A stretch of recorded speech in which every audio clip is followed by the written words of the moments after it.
we must hire drinkers. And of course, another acronym, nothing to do with alcohol, but it's to do with digital natives. You must hire people and you must train people who get digital, who are comfortable with social media, who are comfortable to be e-sources. And it's not to do with age. Anybody can be a digital native. I consider myself a digital native. I wasn't, those people who were born after 2003 have never not had a computer in their hands. That is called an iPhone. And you see a 4-year-old, they know how to search and do everything. And so they are true digital natives, right? But you can become a digital native, I suppose. I've considered myself to be pretty digital. Not that I can design anything or anything like that, but I understand how it works. Hire people with that attitude. Or train your current people to get that attitude. Because if you believe in everything I've said today, that we need to be e-sources and we need to use social media, and I'm going to talk about mobile a little bit later on, and using the database properly, we've got to have people who understand that technology drives it. So again, it's that constant yin and yang. Technology, yes.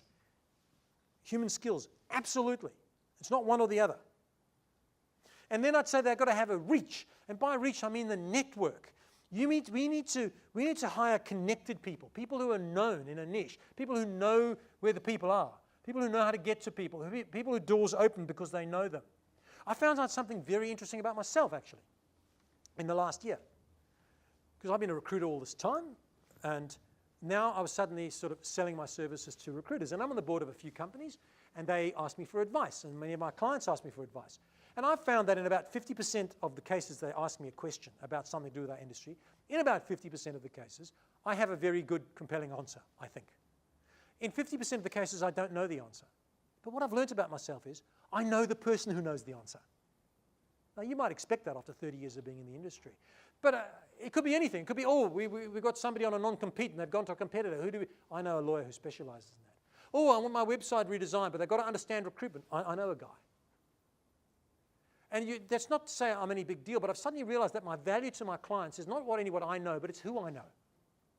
And that's what you as a recruiter need to offer your clients.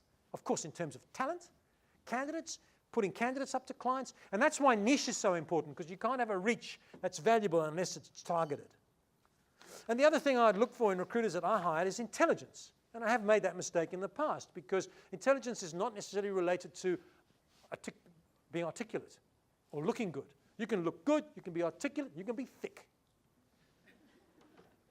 And again, people say, oh, it's not rocket science in recruitment, and it's not. But actually, to be good at this job, you've got to be smart. And I am talking about emotional intelligence as well as intellectual.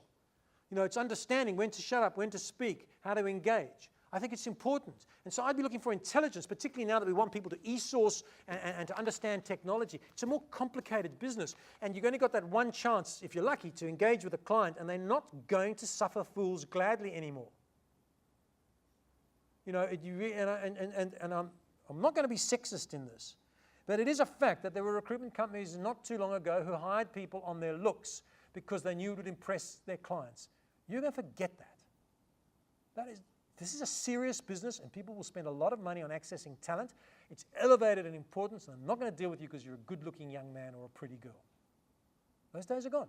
I mean, it's not going to do you any harm if you're those things, but you need to have substance. And so knowledge and niche is important. The no dickheads thing, it's not my idea, as you know, some football, but I have made this mistake where I have looked at a person across the desk, and I thought to myself, I don't really like you. You don't really fit in here, but man, you can build, so I'm going to hire you. That has always been a mistake without fail. Never, I've always regretted it. And being a slow learner, I've continued occasionally to do it. And sometimes, although I don't do this very often anymore, not for the last few years, that's for sure, but I have had somebody in the team who was not collaborative, who was maybe undermining, who just didn't work well with people, but they could build and we would leave them there. And it does you more harm than good. You've got to have people who are heading in the same direction. So a no dickheads policy is really, really good. Just don't hire any dickheads in your business. And equally, content. I've talked about blogs and Twitter and status updates and Facebook. We've got to have people who can write a compelling. It's not about writing a novel or even a blog, but a compelling update. People who can spell and put some words together. I think that is becoming more important. And I like to hire attitude over resume. And what I mean by that is, The amount of times I've hired somebody who's come with a big reputation and a big client base and a big salary and a long history in this industry and have failed. I've also got a lot of success stories like that, don't get me wrong, but more and more I think let's hire the raw attitude around all the skills I've talked about today, and let's take a longer view and let's train people and get them where we want them to go. And I list empathy. It's a funny word to use for a recruiter, but I believe, ladies and gentlemen, that the days of the pushy, aggressive, smarmy, arrogant recruiter are gone. That is not going to work. We need somebody who's got some empathy and understand that it's tough for candidates and that to engage with candidates and clients at their level and on their level of interest. And that is not what recruiters have done. We've pushed stuff at people that suit our needs.